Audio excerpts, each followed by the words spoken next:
Hi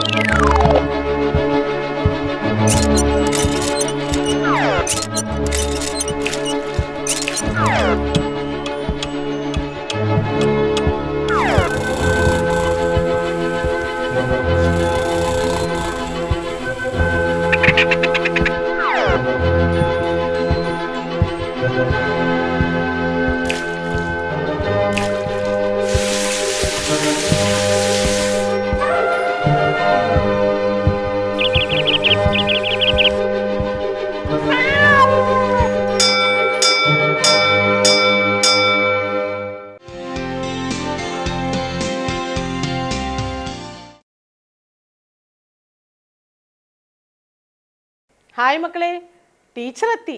നിങ്ങളെല്ലാവരും എത്തിയില്ലേ? എന്താണ്, ഗണിത പതിപ്പ് തയ്യാറാക്കിയോ? മോൻ അബാക്കസ് ഇന്നാണോ തയ്യാറാക്കിയത്? അതൊന്നും സാരമില്ല, തയ്യാറാക്കിയല്ലോ.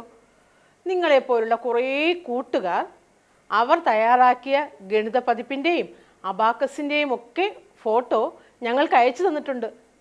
നിങ്ങൾക്കത് കാണണോ? നോക്കാം. കുറച്ച് കൂട്ടുകാരുടെ അബാക്കസിൻ്റെയും ഗണിത പതിപ്പിൻ്റെയും ഫോട്ടോസ് നമുക്കിപ്പോൾ സ്ക്രീനിൽ കാണാം.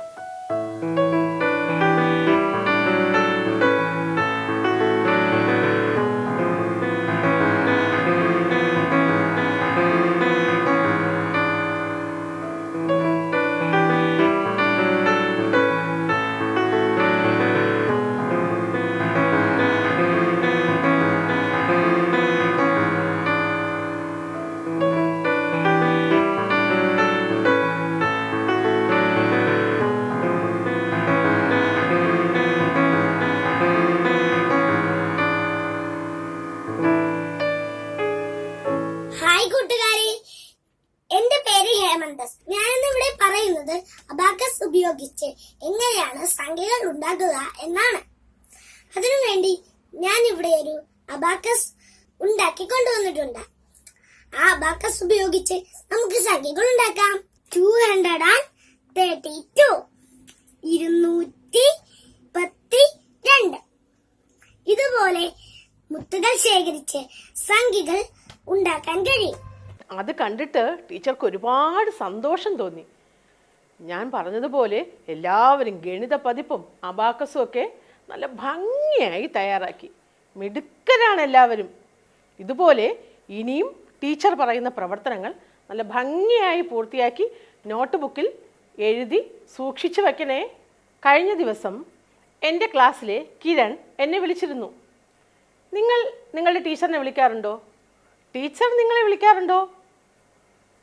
കിരണിന് എന്തെങ്കിലും പ്രത്യേകമായ സന്തോഷം തോന്നുന്ന സമയത്തെല്ലാം ടീച്ചറിനെ വിളിച്ച് വിശേഷങ്ങൾ പങ്കുവയ്ക്കാറുണ്ട്. കിരൺ വിളിച്ചിട്ട് പറഞ്ഞത് എന്താണെന്നറിയോ? കൂട്ടുകാർക്ക് അറിയണോ? കിരണിന് ഒരു കുഞ്ഞനിയത്തിയുണ്ട്. എല്ലാവരും അവളെ പൊന്നു എന്നാണ് വിളിക്കുന്നത്. കിരൺ എന്ത് ചെയ്താലും പൊന്നു അതെടുത്തു കൊണ്ടുപോയി ചീത്തയാക്കുകയോ അല്ലെങ്കിൽ എടുത്തുകൊണ്ടുപോയി കളിക്കുകയോ ഒക്കെ ചെയ്യും. പക്ഷേ കിരണിന് പൊന്നുവിനെ ഇഷ്ടമായതുകൊണ്ട് കിരൺ പൊന്നുവിനെ വഴക്ക് പറയാറേയില്ല. ഇത്തവണയും അങ്ങനെ ഒരു ചെറിയ സംഭവമുണ്ടായി. കിരൺ സന്തോഷത്തോടെ ടീച്ചറിനെ വിളിച്ചത് പറഞ്ഞു. കഴിഞ്ഞ ദിവസം ഡയസ് ഉപയോഗിച്ച് സംഖ്യകൾ ഉണ്ടാക്കാൻ ടീച്ചർ പറഞ്ഞിരുന്നു. ഡയസ് നമ്മൾ എവിടെ നിന്നാണ് എടുത്തത്? അതേ ഗണിത കോർണറിൽ നിന്ന്. അതിപ്പോഴും ഇവിടെ തന്നെയുണ്ട്. ഇതുപോലെ ഡയസ് ഉപയോഗിച്ച് കിരൺ ധാരാളം സംഖ്യകൾ ഉണ്ടാക്കി. ഈ സംഖ്യകളെ കിരൺ എഴുതി വെച്ചു. മക്കൾ എവിടെയാണ് എഴുതിയത്?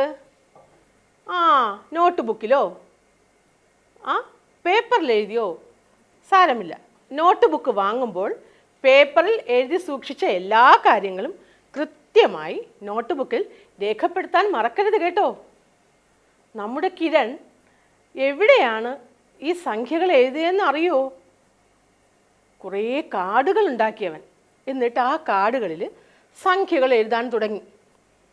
എങ്ങനെയാ കിരൺ കാർഡുകൾ ഉണ്ടാക്കിയതെന്ന് നിങ്ങൾക്കറിയോ? ഞാനത് പറഞ്ഞു തരാം. നിങ്ങൾക്കും അങ്ങനെ ചെയ്യാം കേട്ടോ. നോക്കൂ, ഇത് കണ്ടോ?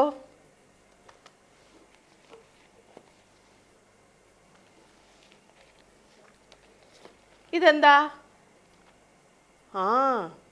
കല്യാണ ക്ഷണക്കത്തുകളാണ്. പലതരം കല്യാണ ക്ഷണക്കത്തുകൾ ടീച്ചർ ദാ ഇവിടെ കൊണ്ടുവന്നിട്ടുണ്ട് നിങ്ങളെ കാണിക്കാൻ. ഈ കാർഡുകളുടെ പുറകുവശത്തും ദാ അകത്ത് കാർഡ് കണ്ടില്ലേ, ഈ കാർഡുകളുടെ പുറകുവശത്തും നമുക്ക് ഇഷ്ടമുള്ള കാര്യങ്ങൾ എഴുതാൻ കഴിയും. സംഖ്യകൾ എഴുതാം, പിന്നെയോ രൂപങ്ങൾ മുറിച്ച് രൂപങ്ങൾ ഉണ്ടാക്കാം. എന്ത് വേണമെങ്കിലും നമ്മുടെ ഇഷ്ടമനുസരിച്ച് നമ്മൾ വലിച്ചെറിയുന്ന ഈ കാർഡുകൾ ഉപയോഗിച്ച് ചെയ്യാൻ കഴിയും. നോക്കൂ, ഗണിതമൂലയിൽ ടീച്ചർ ഈ കാർഡുകൾ ഉപയോഗിച്ച് ഒരു തോരണം നിർമ്മിച്ചിട്ടുണ്ട്. കണ്ടോ? ഈ തോരണത്തിൽ ദാ സംഖ്യകൾ എഴുതാനുള്ള സ്ഥലം ടീച്ചർ ബാക്കി വെച്ചിട്ടുണ്ട്. ഇഷ്ടമുള്ള സംഖ്യകൾ എഴുതാം, പാറ്റേണുകൾ എഴുതാം, തുടർച്ചയായ സംഖ്യകൾ എഴുതാം. എന്താണോ നിങ്ങൾക്ക് ഇഷ്ടം അതുപോലെ എഴുതാം. നമ്മുടെ ഗണിതമൂല ഭംഗിയാക്കാനും ഈ തോരണങ്ങൾ ഉപയോഗിക്കും. ഇതിനൊന്നും ഒരു ചിലവുമില്ല കേട്ടോ. അപ്പോൾ ഇനി കിട്ടുന്ന കാർഡുകൾ നിങ്ങൾ ഭംഗിയായി സൂക്ഷിച്ചു വെക്കണം. കിരണിൻ്റെ കാര്യമാണ് ഞാൻ പറഞ്ഞുകൊണ്ടിരുന്നത് അല്ലേ?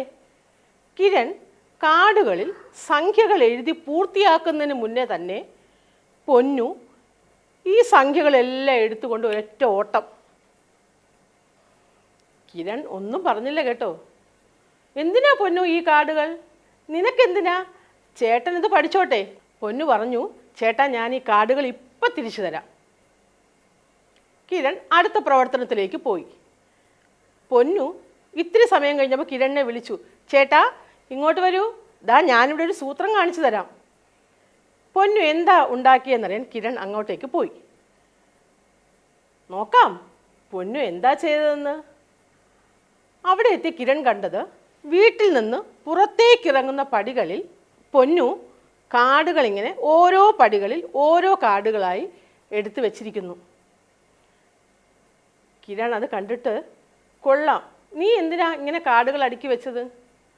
പൊന്നുവിനോട് ചോദിച്ചു. ഞാൻ വെറുതെ വെച്ചതാ. ഇവരുടെ സംഭാഷണം കേട്ട് അമ്മ അതുവഴി വന്നു. അമ്മ ചോദിച്ചു, എന്താ മക്കളെ? അമ്മേ, ഞാൻ ഉണ്ടാക്കിയ കാർഡുകൾ പൊന്നു എടുത്തുകൊണ്ട് പോയി ഈ പടികളിൽ ഇങ്ങനെ അടുക്കി അടുക്കി വെച്ചിട്ടുണ്ട്. കൊള്ളാം. അമ്മ ആ കാർഡുകൾ നോക്കിയിട്ട് പറഞ്ഞു, മോനെ ആ കാർഡുകളിലേക്കൊന്ന് നോക്കൂ, എന്തെങ്കിലും പ്രത്യേകത കാണുന്നുണ്ടോ? കിരൺ അല്പസമയം നോക്കി നിന്നു.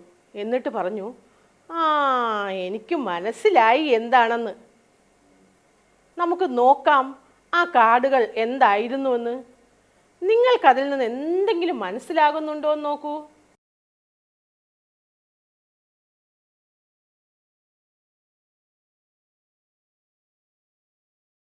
നിങ്ങൾക്ക് മനസ്സിലായോ അതെന്താന്ന്? ശ്രദ്ധിച്ചു നോക്കണേ. പടികളിലെ സംഖ്യകൾ നമുക്കൊന്ന് വായിച്ചാലോ?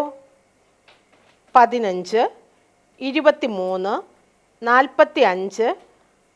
63, 97, 15, 23, 45, 63, 97. ഈ സംഖ്യകളുടെ പ്രത്യേകത എന്താണെന്ന് അമ്മ കിരണിനോട് ചോദിച്ചു. ഒരല്പസമയം ആലോചിച്ചിട്ട് കിരൺ വേഗം ഉത്തരം പറഞ്ഞു. കൂട്ടുകാർക്ക് പറയാൻ കഴിയുന്നുണ്ടോ? അതേ, അവിടെ ആരൊക്കെയോ പറഞ്ഞു. 2ാം ക്ലാസ്സിൽ നമ്മളത് പഠിച്ചിട്ടുണ്ട്. എന്താണ്? ചെറുതിൽ നിന്ന് വലുതിലേക്ക്. എങ്ങനെ? ചെറുതിൽ നിന്ന് വലുതിലേക്ക്. കാർഡുകളെല്ലാം അടുക്കി വെച്ച് കഴിഞ്ഞ പൊന്നു പടികൾ കയറുകയും ഇറങ്ങുകയും ചെയ്തുകൊണ്ടേയിരുന്നു. ഇത്തവണ പൊന്നു പടി ഇറങ്ങി വന്നപ്പോൾ അമ്മ കിരണിനോട് പറഞ്ഞു, മോനെ, ആദ്യം മോൻ പറഞ്ഞു ചെറുതിൽ നിന്ന് വലുതിലേക്കെന്ന്. ഇനി നോക്കൂ, പൊന്നു പടി ഇറങ്ങി വരുന്നതിനനുസരിച്ച് ആ സംഖ്യകളെ ഒന്നുകൂടി ശ്രദ്ധിച്ചേ. നമുക്ക് അത് ഒന്നുകൂടി കാണാം. നോക്കൂ, എല്ലാവരും കണ്ടില്ലേ? ഇപ്പോൾ എന്ത് മനസ്സിലായി? ശരിയാണ്, വലുതിൽ നിന്ന് ചെറുതിലേക്ക്. മിടുക്കർ, പെട്ടെന്ന് തിരിച്ചറിയാൻ കഴിഞ്ഞല്ലോ. ഒന്നുകൂടി നിങ്ങൾ ആ ബോർഡ് ശ്രദ്ധിച്ചു നോക്കൂ.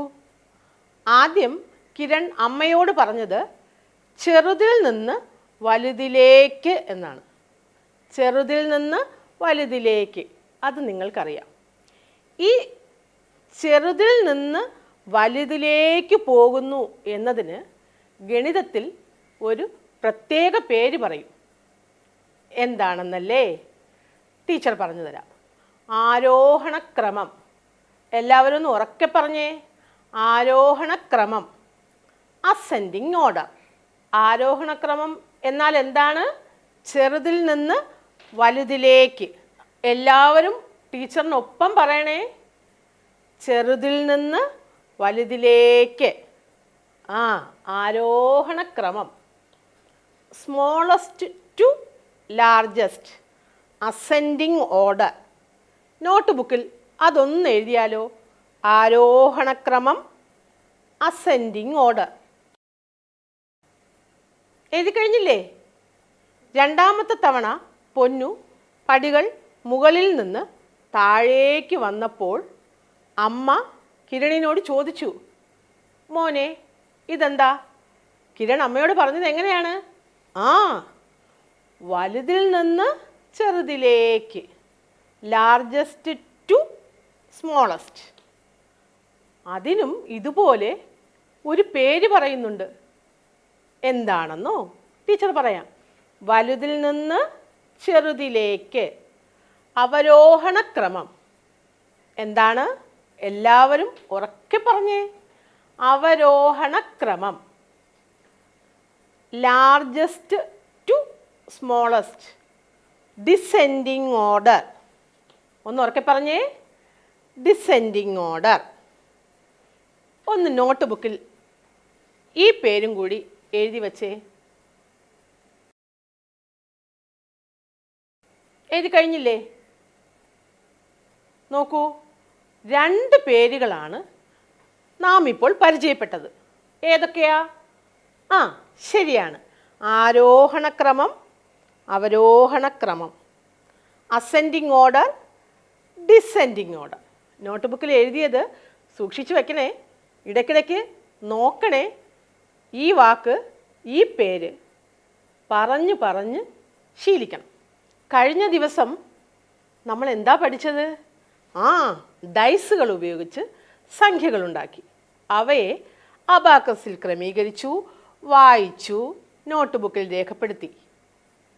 ഇത്തവണയും ടീച്ചർ കുറച്ച് സംഖ്യകൾ കൊണ്ടുവന്നിട്ടുണ്ട്. നോക്കാം. അത് ടീച്ചർ ഗണിത കോർണറിൽ നിന്നാണ് എടുക്കുന്നത്.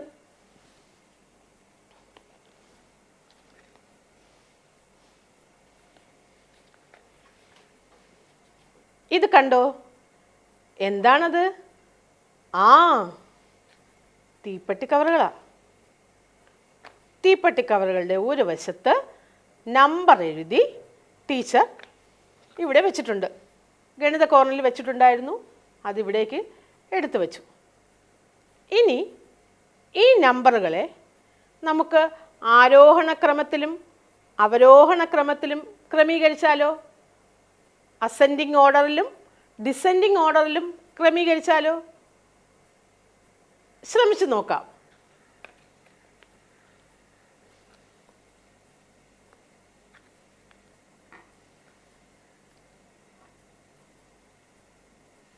ആരോഹണക്രമത്തിലും അവരോഹണക്രമത്തിലും സംഖ്യകളെ ക്രമീകരിക്കണമെങ്കിൽ ഒരു കാര്യം നമുക്കറിയണം.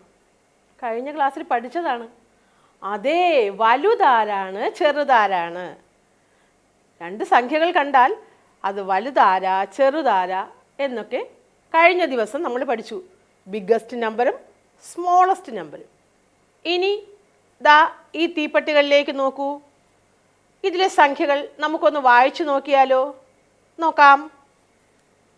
243, 234, 324,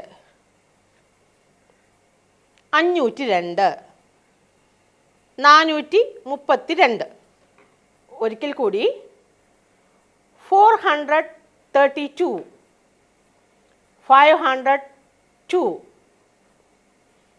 324, 234, 243. ഇപ്പം തന്നെ ഇതിലെ ഏറ്റവും വലിയ സംഖ്യ ഏതാണെന്ന് കൂട്ടുകാർക്ക് മനസ്സിലായി അല്ലേ? ഒന്ന് പറഞ്ഞേ. 502. എങ്ങനെയാ മനസ്സിലായതെന്ന് പറയേണ്ട കാര്യമില്ലല്ലോ, കഴിഞ്ഞ ക്ലാസ്സിൽ നമ്മളത് പഠിച്ചതാണ്. നൂറുകളുടെ സ്ഥാനത്തെ അക്കം അല്ലെങ്കിൽ നൂറുകളുടെ എണ്ണം ഏത് സംഖ്യയിലാണോ കൂടുതൽ ആ സംഖ്യ വലിയ സംഖ്യയാണ്, ദ ബിഗ്ഗസ്റ്റ് നമ്പർ. നോക്കാം, ഇവിടെ നൂറുകളുടെ എണ്ണം കൂടുതലായ സംഖ്യയാണ് 502. ടീച്ചർ 502നെ ഇവിടേക്ക് മാറ്റി വയ്ക്കുന്നു. ഇനി നോക്കാം, ഈ കൂട്ടത്തിൽ വലുതാരാ? ശ്രദ്ധിച്ചു നോക്കൂ, പറഞ്ഞോളൂ, ഉറക്കെ പറയൂ. ഇതാണല്ലേ ആ സംഖ്യ. ഒന്ന് ഉറക്കെ വായിച്ചേ. ഏതാ? 432, 432. ഈ 4 സംഖ്യകളിൽ ബിഗ്ഗസ്റ്റ് നമ്പർ ഇതാണ്.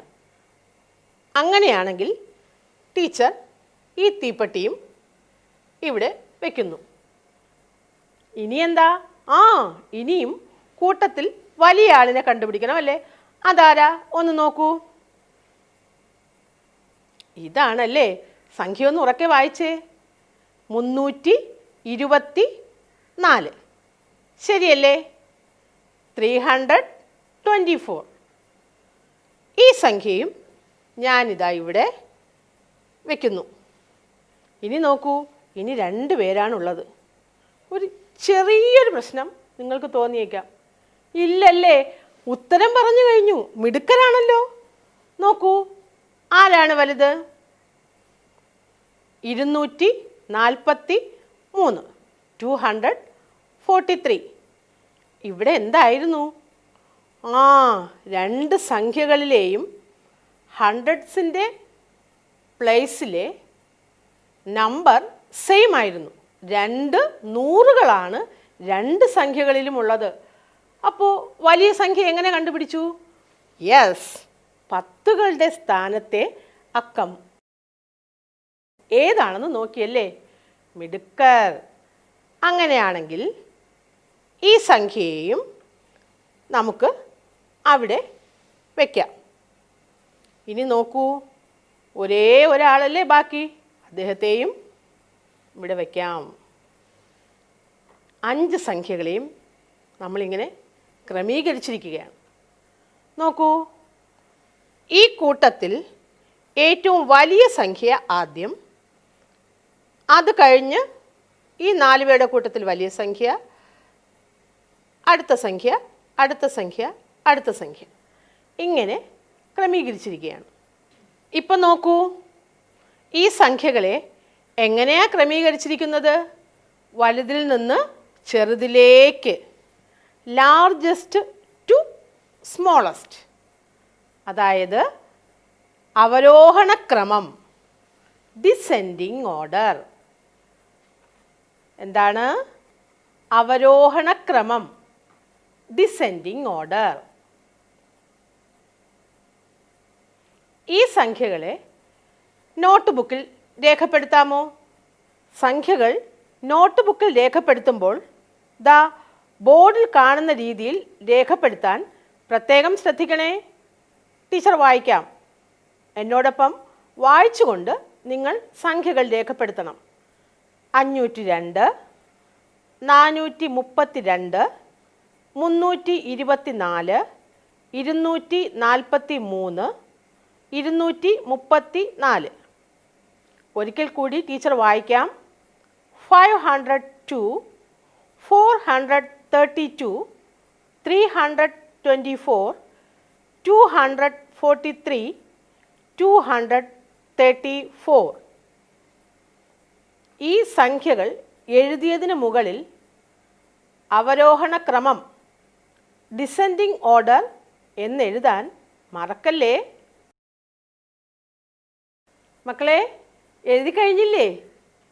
ഇനി ഈ സംഖ്യകളെ ടീച്ചർ എവിടെ നിന്നാണ് എടുത്തത്? അതെ, ഗണിത കോർണറിൽ നിന്ന്. തിരിച്ച് അവിടേക്ക് വയ്ക്കുകയാണ്.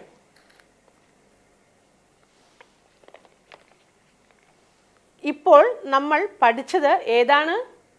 അവരോഹണ ക്രമം, ഡിസെൻഡിങ് ഓർഡർ അല്ലേ? ഇനി ടീച്ചർ കുറച്ച് സംഖ്യകൾ തരാം. ആ സംഖ്യകളെ അവരോഹണ ക്രമത്തിലാക്കിയാലോ? ടീച്ചർ സംഖ്യകൾ കാണിക്കുമ്പോൾ വേഗം താഴെ താഴെ താഴെയായി നോട്ട് ബുക്കിൽ രേഖപ്പെടുത്തണം. നോക്കൂ, സംഖ്യ വായിക്കൂ. 321 എഴുതാം.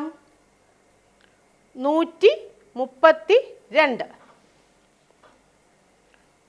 123 231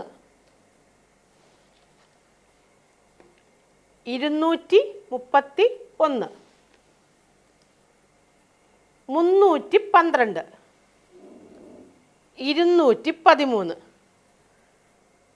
ഈ സംഖ്യ നിങ്ങൾ എവിടെയോ കണ്ടില്ലേ?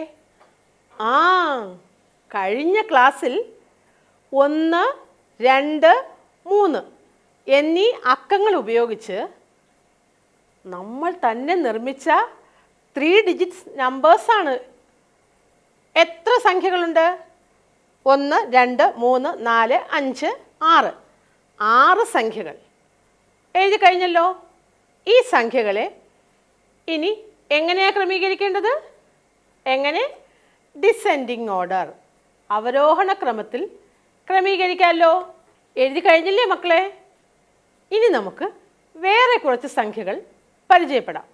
ടീച്ചർ സംഖ്യകൾ കാണിക്കുമ്പോൾ നോട്ട് ബുക്കിൽ രേഖപ്പെടുത്തണേ. മുകളിൽ നിന്ന് താഴേക്ക് എഴുതണം. നോക്കൂ, സംഖ്യ ഏതാ? 340, 340. ഇനി മറ്റൊരു സംഖ്യ 147, 147. ഇനി മറ്റൊരു സംഖ്യ 153, 153.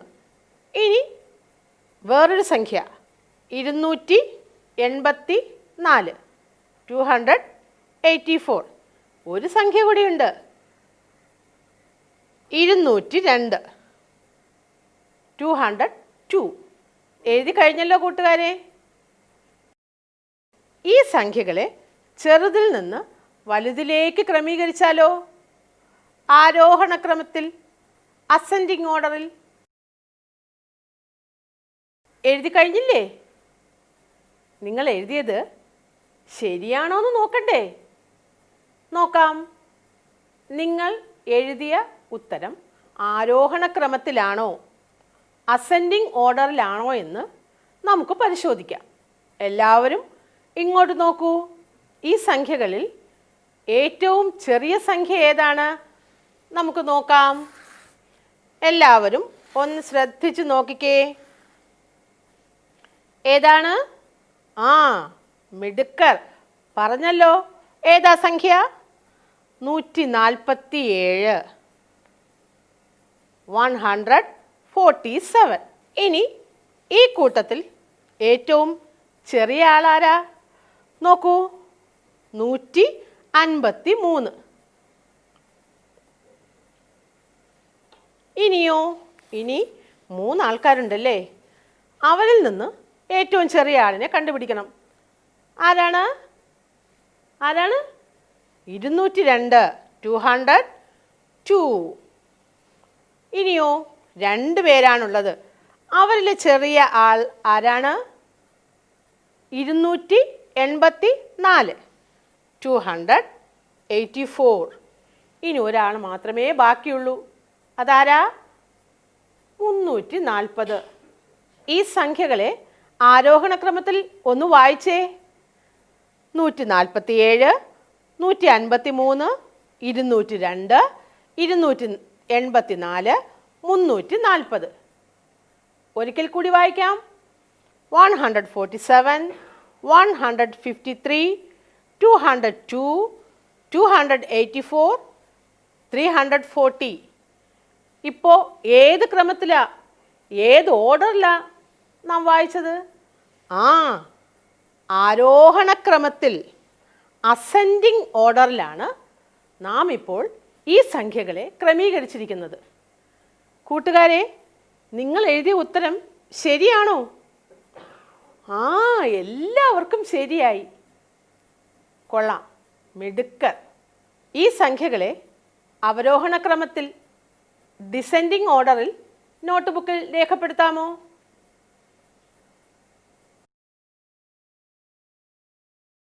രേഖപ്പെടുത്തി കഴിഞ്ഞോ? ഇത്ര വേഗം ചെയ്തല്ലേ, മിടുക്കരാണ്. എന്താ എന്താ പറഞ്ഞത്? ആ, കണ്ടുപിടിച്ചു. എന്താ കണ്ടുപിടിച്ചത്? ആരോഹണ ക്രമത്തെ തിരിച്ചെഴുതിയാൽ അവരോഹണ ക്രമമായെന്നോ? ശരിയാണല്ലോ. ഇങ്ങോട്ട് നോക്കൂ. ഈ സംഖ്യകൾ ഇപ്പോൾ ആരോഹണ ക്രമത്തിലാണ്, അസെൻഡിങ് ഓർഡറിലാണ്. ഇനി ഇവയെ തിരിച്ചെഴുതിയാലോ? അത് ഡിസെൻഡിങ് ഓർഡറിലായി. എഴുതിയത് ശരിയാണോ എന്ന് ഒന്നുകൂടി നോക്കിക്കേ.